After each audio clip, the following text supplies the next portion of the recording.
Je suis de retour au Japon. Puis maintenant, aujourd'hui est une vidéo spéciale, cher Louis-San. Bonjour Oui. à vous tous. C'est la deuxième vidéo, mesdames et Bonjour messieurs. à vous tous. Bonjour à vous tous. Ouais, quand même, un minimum. C'est la deuxième vidéo de la chaîne sponsorisée de manière non gratuite. C'est la troisième vidéo de la chaîne sponsorisée de manière gratuite. Ah merde, oui, effectivement, oui. La troisième, pardon. Moi, c'est pas l'événement auquel je pensais. Aujourd'hui, exactement à quelques jours près, ça fait 1 an qu'on a démarré cette chaîne. Oui. Tous putain, c'est vrai. ensemble. Oh là là, c'est beau. On est tellement heureux d'avoir déjà atteint 1 million d'abonnés Oh, en un merci an. beaucoup, franchement. Alors aujourd'hui, joie, bonne humeur, apprentissage, c'est une vidéo sérieuse Tout à fait. et sponsor. Hein, Comme je dis, ça c'était mon événement à moi. Qui est notre sponsor aujourd'hui? Aujourd'hui, notre sponsor, c'est Rosetta Stone. Rosetta Stone's focus is getting you speaking. That's why we skip the translation. Instead, we kickstart your natural ability to learn in context, making deeper connections between what you're seeing and what you're saying. Si vous n'avez rien compris à cette pub, Et bah ça tombe bien justement, bougez-vous le cul pour apprendre une langue.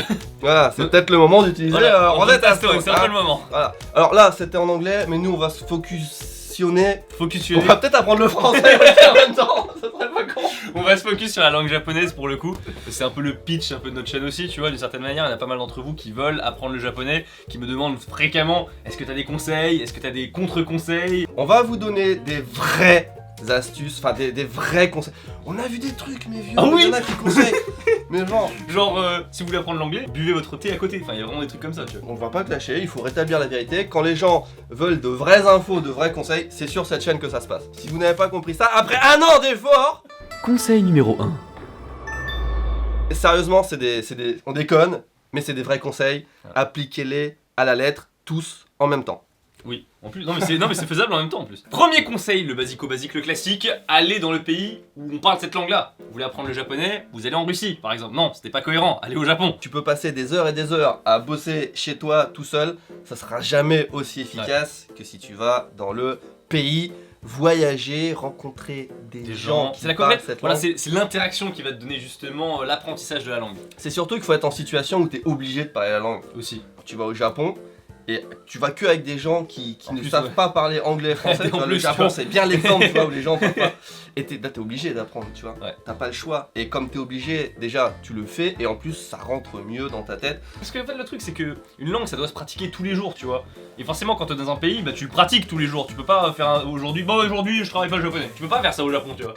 Le conseil numéro 2. Conseil numéro 2, c'est mon conseil, c'est ma technique. Si vous voulez apprendre le japonais, et là je suis très sérieux, la meilleure façon, garantie 100%, c'est de sortir avec un japonais ou une japonaise. Ça marche. Tester et approuver. Hein, j'ai essayé pas mal de méthodes, évidemment. Hein. J'aime bien, on dirait, du coup je me suis marié, mais c'était qu'une méthode. Aucune finalement. méthode ne fonctionnait pour moi, du coup bah, je me suis dit je vais me marier avec une japonaise. Non mais en vrai, quand tu sors avec quelqu'un qui parle pas la même langue que toi, Ouais. bah là forcément, déjà t'as plus envie de communiquer, Ouais, clairement, forcément, oui. et t'as pas le choix. Hein, Ouais. encore a fortiori. Encore moins le choix. Voilà. tu vois. Et non mais si tu t'investis dans un truc à fond, c'est une relation évidemment. et du coup c'est le meilleur moyen. Donc si vous êtes français et que vous avez une copine française, un copain français, c'est le moment d'envisager.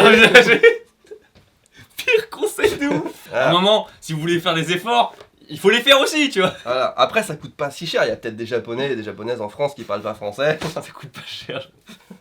On dirait non, c'est affreux. Je rebondis un peu là-dessus. Moi, j'ai fait une vidéo où j'explique comment j'ai appris le japonais via des cours, le rabâchage, machin et tout, tu vois. J'en ai fait une vidéo, donc voilà, faut aller voir. Mais comment as-tu appris le japonais, Tev? Parce que je crois que t'en as quasiment jamais parlé. J'en ai jamais, peut-être évoqué en live. Évoqué vite fait, tu vois. Alors, Conseil numéro 3. Troisième conseil qui ressemble un peu à ce qu'il vient de dire avec la copine, tout ça. Si vous vous dites, bon, mon mec ou ma meuf française, et ça va, j'ai quand même envie de la garder, vous pouvez avoir un ou une correspondante. le pen pal, en Ouais, ça anglais, marche. ça marche bien. Mm. Que vous soyez dans le pays ou pas, parce qu'on peut faire ça à distance, mais Ouais, aussi ouais, ça. dans le pays, il y a beaucoup de gens qui arrivent au Japon et qui, tu vois, t'as des sites où tu peux trouver des gens pour échanger la langue. Mhm. Toi, tu vas apprendre le japonais et tu vas enseigner l'anglais ou le français. Mhm. Et ça marche bien aussi, hein. Franchement, ça devient des potes, etc. Puis ce qui est bien, c'est que tu vas avoir une autre vision que tes cours académiques, tu vois. En gros, tu vas parler le vrai japonais. Et ça marche aussi même si t'es pas au Japon. Il y a des japonais qui sont en France et qui cherchent des correspondants français. Voilà. Allez sur les sites, machin. J'ai aucune référence à vous donner parce que ça fait longtemps que je suis rentré. Mais ça existe et vous pouvez trouver des japonais qui cherchent des français pour interagir et apprendre le japonais. Par cette manière, c'est gratuit, c'est sympa, c'est un bon conseil. Merci. Je t'en prie. J'aime bien ce film. C'est rare, regardez, il touche mes affaires et Il est moi arrivé hier, directement. il est arrivé hier, toutes les 5 minutes, tu vois. Le conseil numéro 4. Et c'est l'occasion de parler de Rosetta Stone, les bons outils. Qu'est-ce qu'un bon outil? Moi, quand j'ai appris le japonais, il n'y avait pas toutes ces smartphones, machin, technologie. Du coup, non mais c'est Ça vrai. fait vraiment phrase de vieux con. On avait... Nous on avait nos magnétoscopes. Non, c'est pas ça, mais on avait un papyrus avec une plume d'oie. Non mais c'est vrai, tu vois, j'écrivais mes kanji, je révisais sur une feuille de papier et tout. Ouais. Et quand tu vois maintenant les applis, comme c'est pratique et machin, t'as la prononciation, t'as tout. Et Rosetta Stone, ce que vous avez vu dans la pub tout à l'heure, c'est qu'ils enseignent sans utiliser le français. Ouais, c'est ça, enfin sans utiliser la langue de base, c'est ça qui est stylé, c'est-à-dire qu'en gros, ils vous l'apprennent comme si vous étiez un petit japonais. C'est de l'immersion Voilà. en fait, et c'est comme si tu avais un japonais en fait qui te parlait en japonais, et du coup bah t'as l'automatisme, il est directement. T'as du mimétisme, ça c'est le mimétisme par exemple quand on te montre, il y a beaucoup d'images en fait, il y a beaucoup d'images pour que tu comprennes de quoi il s'agit, et c'est comme ça que tu vas identifier à quel mot il s'agit. Enfin, On va vous montrer sonoristiquement parlant comment ça fonctionne. les mecs font un truc pour une sponsor pour apprendre une langue, leur langue par contre c'est zéro. On l'a dit, c'est pour apprendre le japonais. Alors, le français, démerdez-vous un moment. Rosetta Stone pour une application de langue c'est quand même super stylé comme nom. Enfin comme nom. La pierre de Rosette en français, hein, parce que si Ouais. vraiment vous êtes pas bon en Non, anglais. c'est pas bon. 男の子は食べています。 Alors c'est une belle voix qui te dit Voilà. Otoko no ko wa tabete imasu. Donc Le petit garçon est en train de manger. quelle est l'image qui va avec ce... Ceci. Ah. Et c'est comme ça qu'on parle japonais. Quoi. Merci beaucoup d'avoir regardé cette vidéo. Alors là, j'étais... Prononciation, bah voilà. Là on était sur la leçon principale. Voilà. Alors, Oui, voilà. l'application, le design est vraiment sympa en plus. Regarde, c'est bien fluide. Hop, prononciation, tac tac tac tac tac. Et tac. prononciation, c'est rigolo parce que du coup, on peut tester nos prononciations, tu vois. Parce qu'en fait, je crois qu'il y a un truc qui a de pourcentage de bien prononcer et tout. Ça, c'est rigolo. Onna no ko wa juice o nonde imasu. 100%! Otoko no ko wa tabete imasu.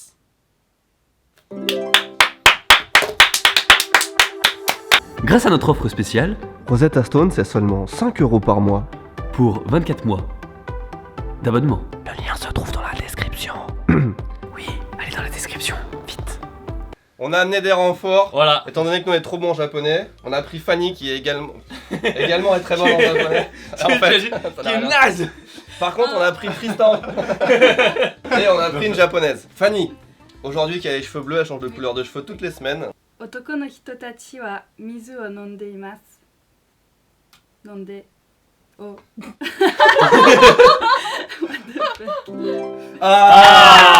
女の人は食べています。 Quoi? C'est pas ça? Oubliez ce que j'ai dit sur les séjours linguistiques au Japon. Ça ne fonctionne pas sur tout le monde. 女の子は走っています。 100%. 女の人たちは泳いでいます。 À vous. Conseil numéro 5. Rosetta Stone, donc qui vous donne l'opportunité de pratiquer, même si vous n'aimez pas les contacts humains. Bah, un peu dans la suite de ce qu'on disait avec les applications, tout ça, ne pas utiliser les supports de cours seuls. Si vous voulez, ne vous baladez pas au Japon avec votre bouquin de japonais sous le bras en mode ça va me servir. Non, ça va pas vous servir. Surtout les bouquins pour apprendre le japonais qui sont faits pour être étudiés en cours, ils sont faits pour être étudiés en cours. Ah, Tu vois, pas tout seul. T'as un prof qui va t'expliquer, t'as des exercices qui vont être corrigés, donc faites gaffe à la méthode que vous utilisez. Le conseil numéro 6. Vous pouvez essayer aussi de former des groupes, de travailler à plusieurs. C'est comme le sport. Tu vois, ça te motive, c'est comme le sport, c'est qu'en fait c'est moi qui ai écrit, c'est pour ça. En gros, au sport, si tu veux, quand tu dois faire, je sais pas, tu dois faire tes exercices, t'as ton voisin à côté qui les fait posément, t'as pas envie de dire vas-y j'en fais moins et tout, alors que quand t'es tout seul, tu te dis bon là je suis fatigué, je m'arrête, tu vois. Sauf que quand ton voisin au sport, bah il continue, toi tu continues. C'est à peu près le même délire en langue. Non, c'est ça, si vous avez des potes ou Voilà. votre copine, votre copain qui est motivé à apprendre aussi. Et qui est faites-le. plus chaud que vous, tu vois, t'as la rage de vaincre, du coup t'apprends. Ou alors tu te sens comme une merde et t'abandonnes tout de suite. Conseil numéro 7. Ne croyez pas que lire des mangas ou regarder des animés simplement en VO ou VostFR, enfin surtout VostFR, ça va vous aider. Non, si tu veux vraiment le travailler, tu regardes en VO, sous-titré japonais peut-être éventuellement pour apprendre les kanji en même temps, mais sinon ça n'a aucune valeur. Personne n'a appris le japonais en regardant de la VostFR. J'ai appris l'anglais en regardant les Simpsons en VO avec les sous-titres en anglais. En anglais, voilà, en anglais, merci, parce que tu m'avais dit en français, le mec, tout mon raisonnement était foutu. Non, en anglais, il faut le lire. Le japonais, c'est plus dur parce que c'est plus dur à lire. Ouais. Mais par exemple, pour l'anglais, ça a marché de ouf pour moi. Je me suis tapé toutes les séries des Simpsons en anglais et après, je suis parti dans la Hey, how are you doing, man? Numéro 8, conseil. Alors, moi, j'ai un conseil que je donne toujours et je pense qu'il y a des centaines de milliards de personnes qui ne le suivent pas. C'est que quand tu apprends une langue, il faut aller à l'essentiel. Je veux dire, il faut pas apprendre les règles de grammaire trop compliquées. Il faut pas se faire chier avec les petits détails. Tu vois, faut apprendre du vocabulaire que tu vas pouvoir utiliser tous les jours. Vaut mieux que ta phrase, elle soit pas grammaticalement correcte, mais que les gens te comprennent et puissent te corriger ou que tu t'améliores au fur et à mesure, mais que tu puisses communiquer super vite. Je pense avec 300 mots de vocabulaire, tu peux déjà communiquer, avec 500 mots, t'es presque conversation déjà, et t'apprends vraiment juste quelques mots comme ça qui vont te servir tous les jours et quelques structures qui vont te servir tous les jours, et pas besoin de se compliquer la vie, ça va venir tout seul, tu vois. Parce qu'après tout, même en français, si je te dis aujourd'hui, moi manger pain, tu vas comprendre. Clairement. Alors que si je te dis aujourd'hui j'ai mangé et que j'ai pas le mot pain à la fin, tu ne comprends pas. Exactement, très bien imagé. Et surtout au Japon en plus où les gens sont super sympas, où ils vont faire l'effort de te comprendre. Je sais pas, c'est partout dans tous les pays, mais moi partout où je voyage, si je parle pas correctement, tu vois, les gens ils t'aident, ils comprennent, ils t'aident, au contraire ça les fait sourire des fois. Enfin, y a que tes potes qui sont là pour te vexer et pour te rabaisser. Ouais, non, mais vraiment, commencez par les trucs de base et progressez petit à petit en travaillant, mais apprenez pas les trucs super durs tout de suite, ça sert à rien quoi. Non, mais voilà, tu vois, au début t'apprends les chiffres, t'apprends les trucs comme ça, et c'est vraiment là-dessus qu'il faut se focalisationner, tu vois. Et c'est ce que tu as dit justement dans ta vidéo sur comment apprendre le japonais en une seule vidéo. On se renvoie sur nos chaînes respectives. Voilà, t'as vu, voilà, c'est tellement beau. 9. Définissez vos objectifs précisément, comme il l'a dit, c'est un truc d'ingénieur, il faut définir ses objectifs parce que tu vas pas te dire si tu veux demain, bon à partir de demain j'apprends le japonais, mais tu vas où, dans quel but, enfin tu vois, faut définir un but et il y a aussi une date. Par exemple, tu te dis, ça ce qui est bien, c'est quand tu dis bon je pars au Japon dans un an, l'objectif c'est de savoir bien parler japonais d'ici un an, tu vois. Une fois que tu vas y aller, tu vas comprendre que t'avais un niveau de merde, mais au moins t'auras eu des objectifs assez précis. Clairement, ce que je disais juste avant, apprenez juste les mots, enfin le grammaire de base, ça marche très bien si tu veux apprendre pour toi, si tu veux apprendre pour un examen, ça sert à rien. Ceci est le conseil numéro 10. Un truc qui est vachement important, mais là du coup c'est plus instinctif, enfin c'est pas forcément propre, c'est pas forcément... Il y a beaucoup de suspense quand même là. Il faut pas être timide. Du coup, tu peux pas forcément le choisir toi-même, mais moins t'es timide, plus t'apprends vite. Et j'ai l'exemple d'un mec avec qui j'avais appris le japonais au tout début, que c'était un Indien. Et le mec, il parlait à tout le monde. Et je pense que c'était le pire pour étudier. Enfin, il était pas forcément plus intelligent que les autres et tout.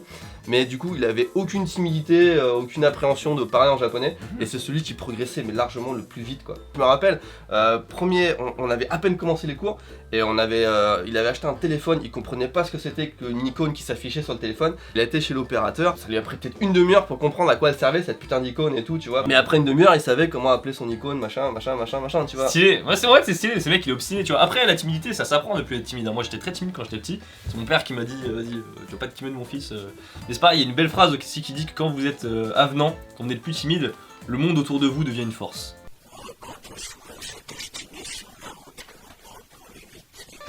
Le conseil numéro 11 est demandé à l'accueil, s'il vous plaît. Abonnez-vous à PewDiePie, enfin si vous voulez apprendre l'anglais. I think it's time to end the subscribe to PewDiePie movement. Ah, Charles d'ailleurs, il parle mieux anglais que moi, alors qu'il avait des notes de merde. C'est un mec, il avait 2 en anglais, littéralement, en cours, tu vois.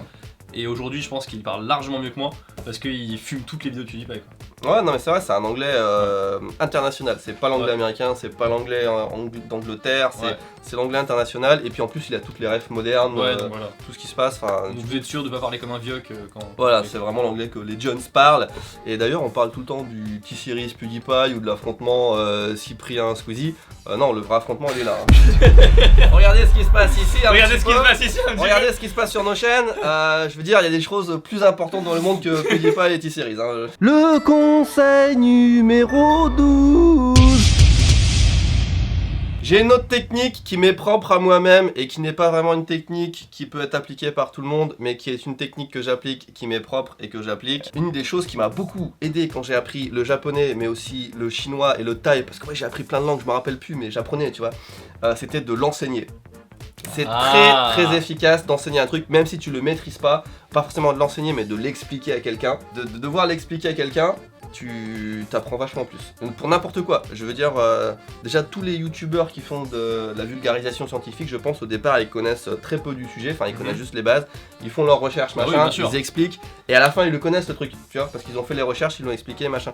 Bah c'est pareil pour les langues. Et le dernier, conseil numéro 13. Bah moi du coup ma technique qui est propre à moi-même, qui est peut-être pas destinée à tout le monde mais qui est propre à moi, c'est de tenir un journal. De la même manière que tu pratiques si tu veux, genre de pratiquer le japonais en fait tous les jours quand t'es au Japon, bah tenir un journal et tu écris en japonais, tu vois, bah mine de rien si tu fais un journal régulier, c'est-à-dire tous les jours, bah ça va t'obliger à écrire du japonais et tu vas utiliser forcément du vocabulaire courant parce que tu vas expliquer ce que tu as fait dans la journée. Je suis allé en cours, j'ai travaillé, j'ai mangé telle chose, j'ai mangé ça, machin et tout. Donc forcément tu vas apprendre du vocabulaire, tu vas t'entraîner tous les jours à écrire, c'est que bénéf quoi. Ok, bon, c'est pas du tout ma technique, mais par exemple Link il fait ça à l'école. Ouais, moi ce que j'ai fait à l'école c'est pour ça. Dernier conseil, arrêtez de regarder des conseils et mettez-vous au boulot. Voilà. Sur ce, on espère que ça vous aura plu cette série de conseils entre guillemets à droite à gauche. Il n'y a pas des trucs vraiment très farfelus, c'est vraiment des petites techniques qu'on a utilisées quand on était plus jeune. On rigole un petit peu et tout, mais c'est des vrais conseils, c'est vraiment des trucs qu'on applique ou qu'on a appliqués et qui fonctionnent et qui sont des vrais conseils qui fonctionnent, qu'on a appliqués et qui marchent. Et qui sont des vrais conseils qu'on a appliqués. Merci beaucoup d'avoir regardé cette vidéo, n'hésitez pas à lâcher un pouce bleu pour tous ces conseils là et à vous abonner, on vous dit à la prochaine, tchuss. J'étais content parce que sur Twitter il y a un mec qui a dit ah ça me manque les conclusions ultra de...